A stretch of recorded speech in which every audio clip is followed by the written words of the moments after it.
So I just watched Get Out.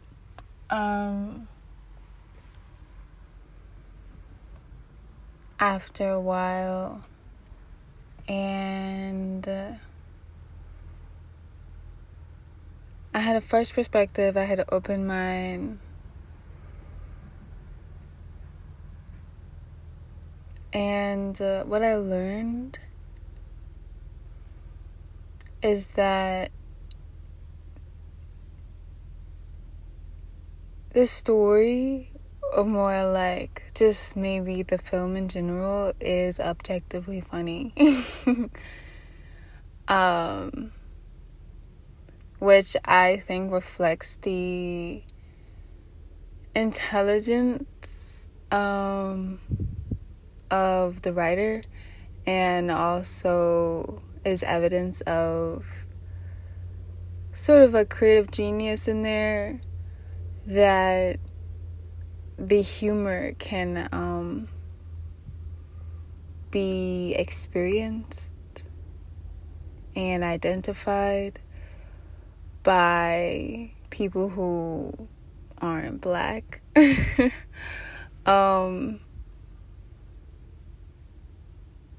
idea that everybody in the movie theater can laugh at the same time for the same reason, that is something that I enjoyed about it. I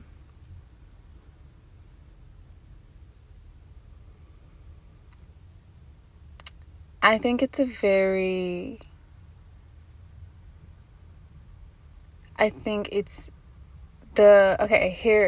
is what I'm trying to say.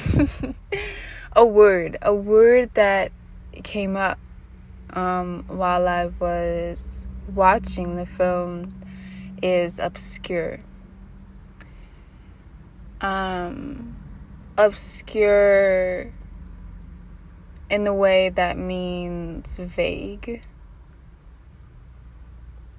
unknown, not identified. That's how I would describe just the overall tone of this film, the mood. It's very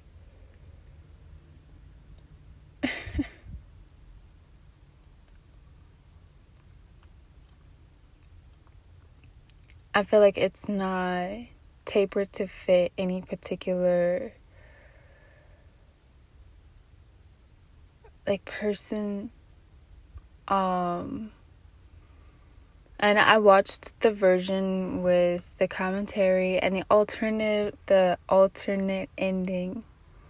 I thought that was so kind of him to change the ending, because the original ending that I feel like he was gonna put before he changed it would have given it a different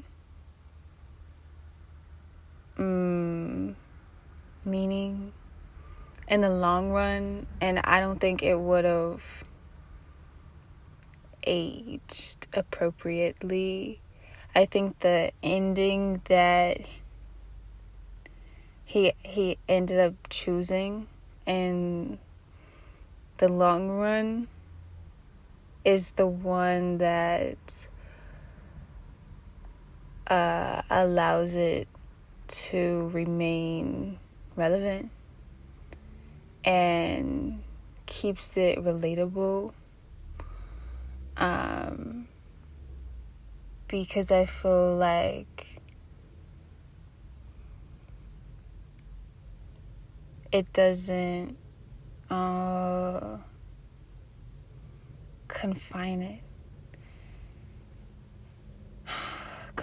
the work, confine the art.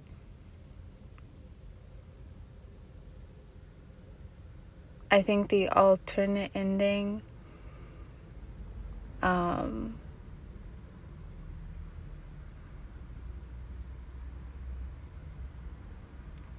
I just think it would have changed the context, or the way that it was received. And he said he wrote it during the Obama era. Whoa. Something else that I find intriguing and divine about this film is that we're not just experiencing one-dimensional acting. We're experiencing the actors act. We're experiencing our characters portray a character. So there's so many layers on top of reality that the audience is experiencing. Not even layers on top of reality, but how far beneath the surface we also get exposed to the layers that are below, and that space below is what I feel they call the sunken place.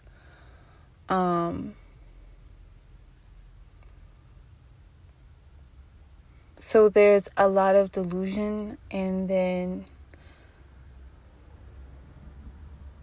a lot of manipulation, and all of these things. I think one of my favorite scenes is the one where Chris sees the mother for the first time after he came back upstairs from the basement. I think that's one of the most vulnerable scenes, and it's so emotionally charged. There's so many words being spoken, yet they barely even say anything to each other in that one scene. I love the initial pause that's taken, and then how they both race to get to the teacup,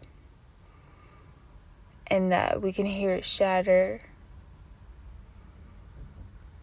And it's almost like neither one of them react at first. And then when they do react or respond, it's at the exact same time. And they pretty much are like speaking to each other without saying anything at all. And I think it's a reflection of the connection that he had with the mother this entire time.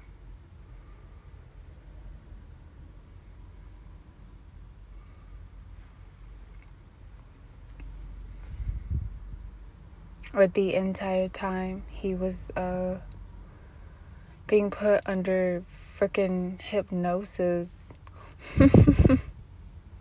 And you know what? That's also something that I enjoy. I enjoy many things, clearly, but I enjoy many things about this work in particular. But the point that I'm trying to get to is that I liked how the story wasn't overstimulating. Like, yes, it was a lot, but when I look back at it, as my older, more evolved 22-year-old self, I love that it gives you all of the information that you need, but it gives it to you in a way that is digestible. The illustration of hypnosis, what it's like to be hypnotized, what it's like to experience altered states of consciousness, it's all illustrated in such a practical manner that, you know, we get the idea without having to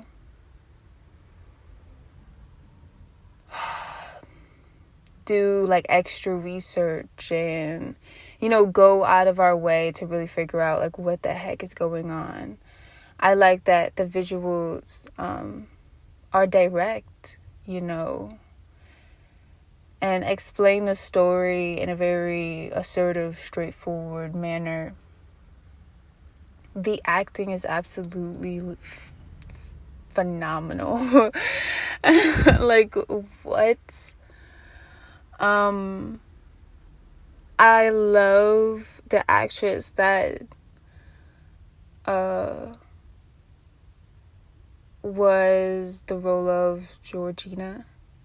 I think that's her name, Georgina, the grandmother. Oh my goodness. she devoured that role. Absolutely. And I feel like everyone who was a part of that is so brave. So brave to be a part of, I feel like, a project with that much passion and intention and drive behind it. Before I just recently watched it, I had mixed feelings about it.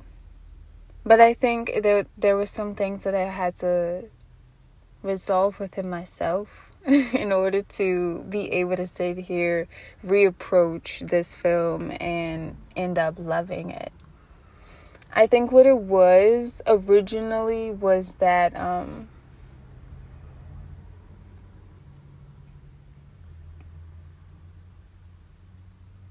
I just didn't like the impression that it gave of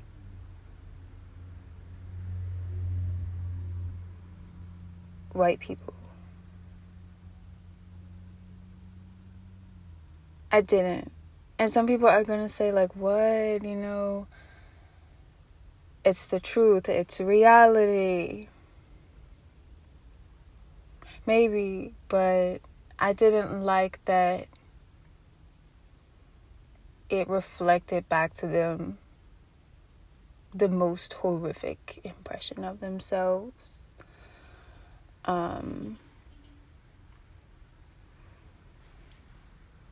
Because I felt like it was just validation. It was just validating their behavior.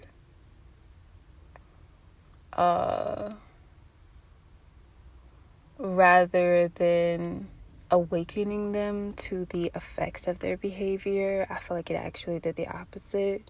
To me, that's how I felt. Excuse me.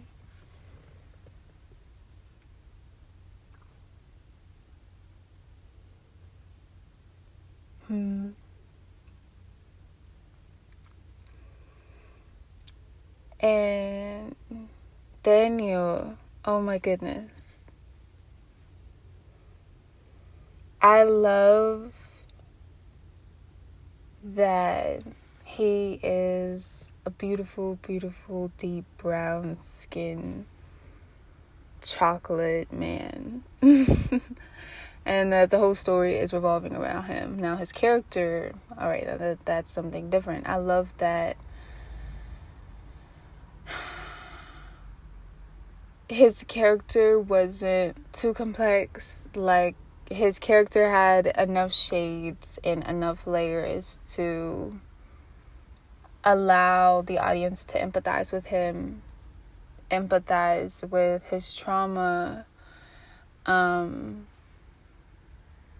you know, and see him as our protagonist. Like, I enjoy that. I also like the fact that the delivery of our main character, Chris, I like that the delivery isn't like stereotypical. The fact that he's our main character and he is the symbol of the black man that the audience has, right? Or like, he's the main black man, you know, because the friend, the TSA, the best friend, he's a bit more like supporting role. And so the impression of a black man that the audience is gifted is Chris.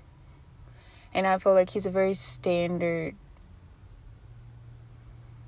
very decent impression of a black man.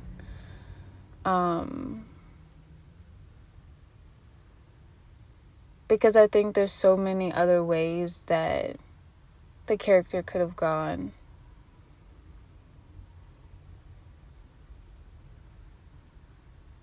But I like that he was just relatable, you know. He wasn't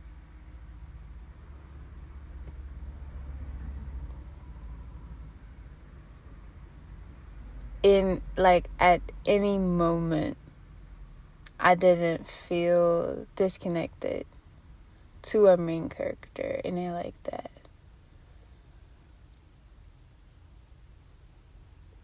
So I feel like that's it.